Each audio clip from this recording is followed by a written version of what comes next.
Lagos Talks 91.3. News. President Muhammadu Buhari has reiterated Nigeria's commitment to promoting peace and harmony in West Africa. His media aide, Mr. Femi Adesina, had stated that the president expressed a commitment again on Wednesday in Abuja after former President Dr. Goodluck Jonathan briefed him on the face-off between Mali and Côte d'Ivoire. The face-off emanated from the detention of 49 Ivorian soldiers by Mali for unlawful entry. 3 of them, females, have been released, leaving 46 others still in detention in Mali. Côte d'Ivoire has condemned the act as hostage-taking, threatening to take action.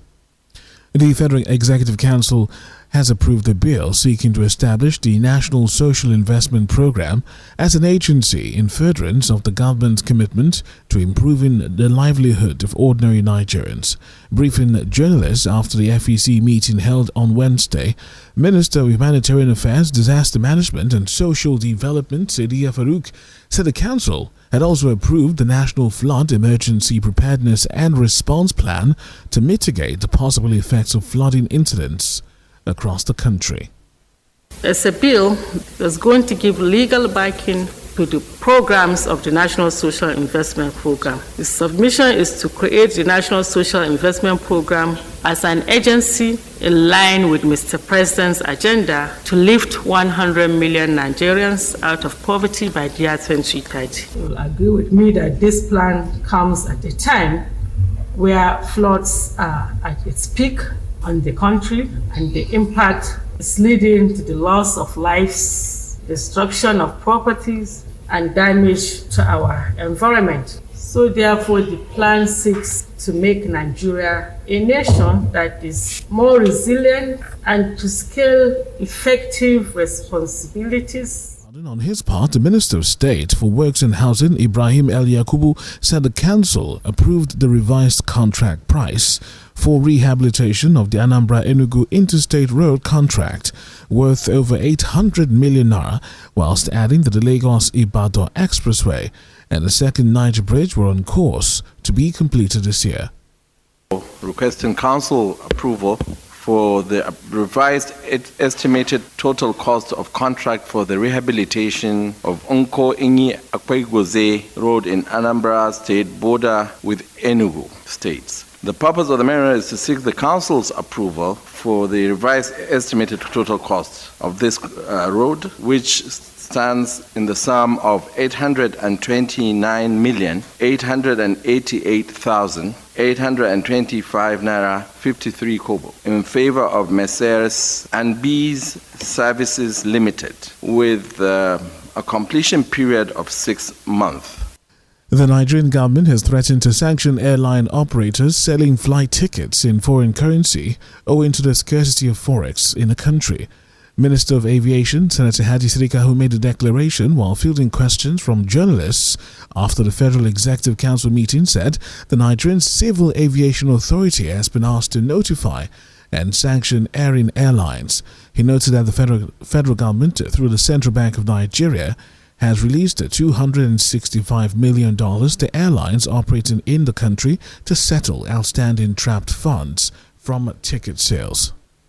So this, of course, will open up opportunities for the air transportation between the two countries in accordance with the International Civil Aviation Organization, ICAO, the Convention of 7th December 1944, to which both countries are signatories.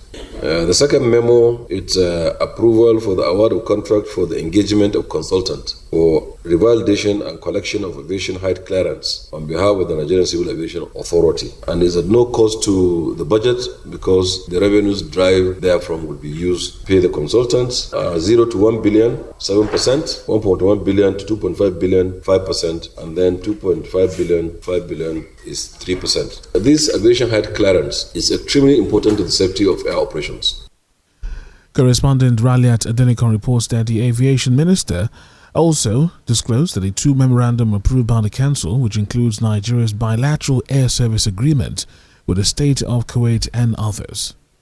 So this, of course, will open up opportunities for for the air transportation between the two countries in accordance with International Civil Aviation Organization ICAO, the Convention of 7th December 1944, to which both countries are signatories.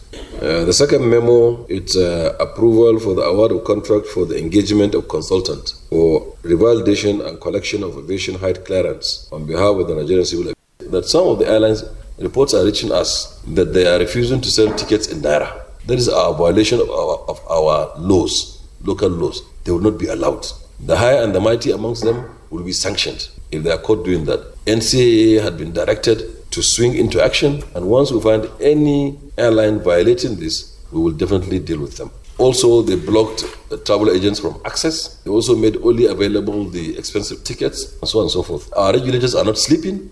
Once they found any airline guilty, that airline will be dealt with, because we need to protect our people. It is according to our agreements, to what we have signed, and this is according to international convention. So going forward, they should desist from doing things that are outside of the law. And also they should desist from writing us and putting things in social media. They should go through diplomatic channels if they want a response from federal government. And now to other stories this morning. The Independent National Electoral Commission, INEC, has begun recruitment of ad hoc staff for the 2023 general elections. In a statement released yesterday on its official Facebook page, the electoral umpire urged interested and eligible persons to visit its designated portal. The statement said the Commission has approved the reactivation of INEC Press, both the mobile app for Android phones only and the web portal for laptops only. INEC Chair Mahmoud Yakubu had last week said it will publish the final lists of presidential and National Assembly candidates on the 20th of September. The electoral body also said campaigns will officially commence on the 28th of September. The Police Service Commission, PSC, has reiterated its constitutional mandate to recruit interested Nigerians into the police force. The affirmation followed a long-standing disagreement with the Nigeria Police concerning who had the constitutional right to coordinate the recruitment into the force. The disagreement had further prompted the Commission to bend towards the dictate of the police by suspending the 2022 police recruitment after the police publicly disregarded the exercise, which kicked off on the 15th of August. It also noted that its recruitment portal, which opened on the 15th of August, is still running with over 60,000 applicants already received. The Department of State Service, the DSS, has explained why Alhassan Mamu, the former chief negotiator between terrorists and families of the abducted passengers of the Kaduna train attack, was arrested. The DSS, in a statement by its spokesperson Peter Afunaya, said the service arrested Mamu because he was a person of interest and has some critical questions to answer on the ongoing investigations relating to some security matters in Nigeria, and the law would appropriately take its course. Mamu was arrested in Cairo, the Egyptian capital, where he was transiting to Saudi Arabia to perform the Lesser Hajj on Tuesday, September 6, before being repatriated to Nigeria yesterday, September 7. Presidential candidate of the All Progressives Congress, the APC, Asiwaju Bola Ahmed Tinubu, says he has no disagreement with the party's national chairman, Senator Abdullahi Adamu, contrary to some media reports. Tinubu, who said this when he spoke with newsmen after a visit to the APC National Secretariat in Abuja on Wednesday, described the reports as fake news. I give the lies to the rumor manufacturer. I read in some papers disagreement between myself and the chairman. That's a lie. We come a long way. They didn't know. And you see, the big masquerade dance and not syndicate in the market square. And that is what Adamu is to me. Full of wisdom. And we were governors together. And God has put us together on this project again. And He's going to deliver. He's going to deliver as the chairman of party. But we are determined, as we have been, to make sure that we democratize Nigeria fully and fully so.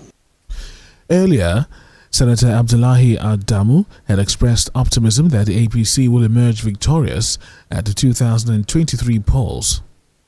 You will notice a lull in time, a gap in time between their arrival and this commencement of this consultation with them. Essentially is to meet with tradition, with practice, is here, and we will have to have the opportunity of a brief at some level before we walk ourselves into the minefield. Still in politics, Governor Nyesom Wike of Rivers State was conspicuously absent yesterday when the presidential candidate of the People's Democratic Party, Atiku Abubakar, met the 2023 presidential aspirant of the party at his Asokoro residence in Abuja. Aside from Wike, also absent are former Senate President Bukola Saraki and Pius Anyum, as well as Governor Emmanuel Udom of Akwa Ibom State. However, in attendance at the meeting include Dele Momodu, Mohammed Hayatuddin, Tari Oliver, and Charles Ugu, who Atiku commended for accepting the outcome of the convention which produced him as PDP flag bearer.